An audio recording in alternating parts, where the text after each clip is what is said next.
Ya dong, tetap. Oke, nah yang disampaikan oleh Sekjen Gerindra beberapa waktu lalu kan ada katanya punya komunikasi yang cukup intens dengan salah satu partai di parlemen. PKS ini termasuk? Sampai sekarang kita masih intens ke semuanya. Termasuk berarti. Ke Gerindra kita intens, ke Golkar juga kita intens. Apalagi dengan yang tiga ini juga kita intens. Kita lihat, ini perubahan-perubahan sangat mungkin terjadi. Ya kita nggak tahu apa yang terjadi. Tapi kita lihat waktunya, kita tahu paling tidak di akhir Juni beberapa partai yang lain juga sudah mengumumkan.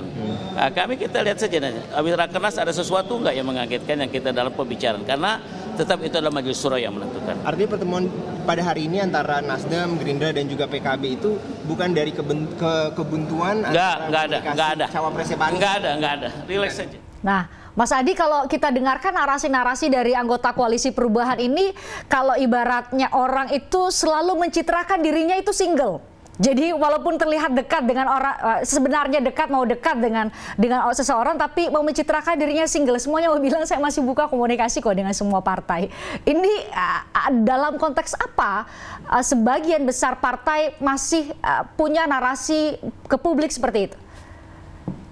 Ya tentu setiap partai itu punya dignity, mereka high call tentu saja yang tidak mungkin bisa diklaim dan dikapitalisasi sudah menjadi bagian yang bisa ditundukkan untuk kepentingan politik elektoral. Kenapa statement PKS semacam itu juga menegaskan bahwa PKS itu bisa main ke banyak tempat, bukan hanya di koalisi perubahan, bisa di KIB, dia bisa ke PDIP dan bisa juga ke Gerindra dan PKB. Kan begitu ceritanya, Fris ya. Karena kan pendaftaran ke KPU masih panjang, masih di Oktober. Saya membaca memang, kalaupun toh tidak mau disebut deadlock, penjajakan koalisi perubahan sampai sekarang ini kan nggak maju-maju. Ya, bahwa mereka sering ketemu, ada iman politik yang sama, chemistry-nya karena ingin melawan kekuasaan politik saat ini, ya tidak ada yang bisa membantah. Tapi kalau bicara tentang bagaimana di koalisi ini harus naik kelas proses penjajakannya, pada rumit. Misalnya soal deklarasi ambang batas 20% yang diusulkan oleh Partai Demokrat, itu kan Nasdem juga nggak berani itu. PKS juga belum memberikan statement yang nyata, padahal itu langkah maju untuk menguji apakah iman politik yang sejak awal dimiliki oleh ketiga partai ini memang solid adanya. Inilah yang saya kira ujian dari sebuah partai politik, ketiga partai politik yang memang belum pernah berkongsi sebelumnya dalam Pilpres ya. Nah yang kedua bagi saya, di luar urusan-urusan politik elektoral, narasi politik perubahan itu kan sebenarnya belum ada titik temu antara Demokrat, PKS, dan Nasdem ya.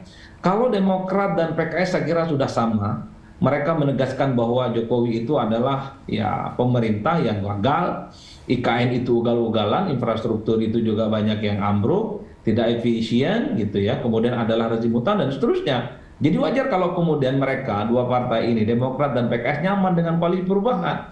Tapi sayangnya, Nasdem ini kan nggak mau disebut dengan koalisi perubahan vis-a-vis dengan pemerintah. Bahkan Nasdem di berbagai tempat mengatakan, kalau Jokowi bahagia, kalau Jokowi happy, Nasdem juga happy. Repot ini judul, mempertemukan ini saja rumit.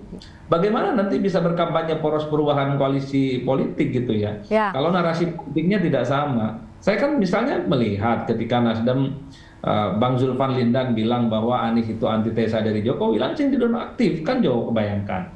Ini yang saya kira pada level kognisi udah nggak ketemu, apalagi pada hal-hal yang sifatnya lebih teknikal untuk urusan cawapres seperti yang dipersoalkan oleh Partai Demokrat PKS. Oleh karena itu bagi saya sekalipun pertemanan ini sudah merasa nyaman, sering makan bareng gitu ya, tapi belum tentu mimpi mereka ini sama soal siapa cawapres yang akan mendampingi Anies Baswedan. Oke, kalau tidak mau dikatakan deadlock, salah satu wakil ketua umum Partai Nasdem justru mengatakan kalau nggak ketemu ya sudah pasti koalisi perubahan ini bisa bubar. Kita coba tunjukkan pada pemirsa, kami kutip pernyataan dari wakil ketua umum Partai Nasdem, Hatta Ali, berikut ini kita coba saksikan bersama. Kami tunjukkan pada pemirsa, mungkin bisa ditampilkan di layar kaca. Nah ini adalah, saya koreksi, Ahmad Ali, wakil ketua umum Partai Nasdem. Ini bukan harga mati yang kemudian kalau tidak AHY kami tidak mau, yaitu namanya menguncikan. Kalau terjadi seperti itu, ya saya pastikan koalisi tidak berjalan.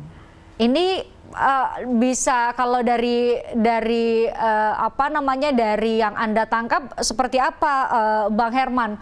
Ini bukan harga mati yang kemudian kalau tidak AHY kami tidak mau. Oh, Jadi gimana Bang Herman? Tidak ada kunci mengunci. Oh, tidak ada kunci mengunci. Dan itu kan memang ya keinginan Nasdem, ya keinginan kita juga. Tidak ada kunci mengunci. Iya. Yang pasti bahwa koalisi ini ingin menang, koalisi ini ingin memperbaiki bangsa. Itu yang sedang dirumuskan bersama. Dan tentu apapun yang kemudian menjadi handicap, ya ini yang kemudian dicarikan jalan tengahnya seperti apa. Dan kalau melihat pernyataan Ketua Umum AHY terakhirnya semuanya sudah clear gitu, dan bahkan sebagai kesungguhan menggagas agar segera mungkin dibentuk sekretariat perubahan, membicarakan hal-hal yang lebih substansial, dan kemudian bagaimana langkah-langkah strategis ke depan gitu. Dan sudah jelas bahwa dinyatakan juga Demokrat mendukung bakal calon presiden Anies Baswedan. Oke. Itu yang penting. Bang gitu. Herman, Dan ini kemudian, ya. tadi bahkan yang terbaru kalau dengar statementnya Sekjen setelah pertemuan dengan 3 partai dan plus dengan Mas Anies Baswedan, bahwa untuk segera mungkin bisa menandatangani deklarasi bersama gitu. Ini kan sebuah ajakan yang jauh daripada kunci mengunci tadi gitu.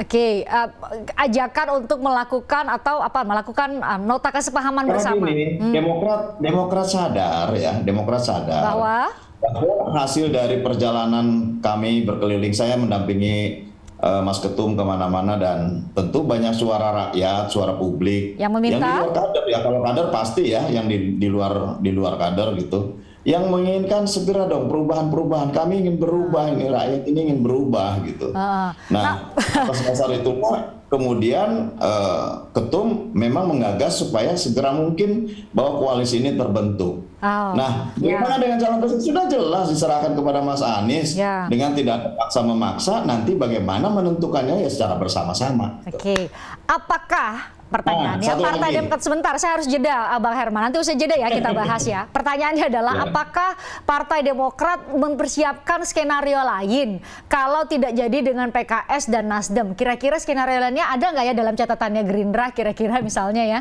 Usai jeda kami bahas di Obrolan Malam. Tertarik dengan diskusi saya dengan para narasumber? Saksikan Obrolan Malam dengan topik-topik menarik lainnya.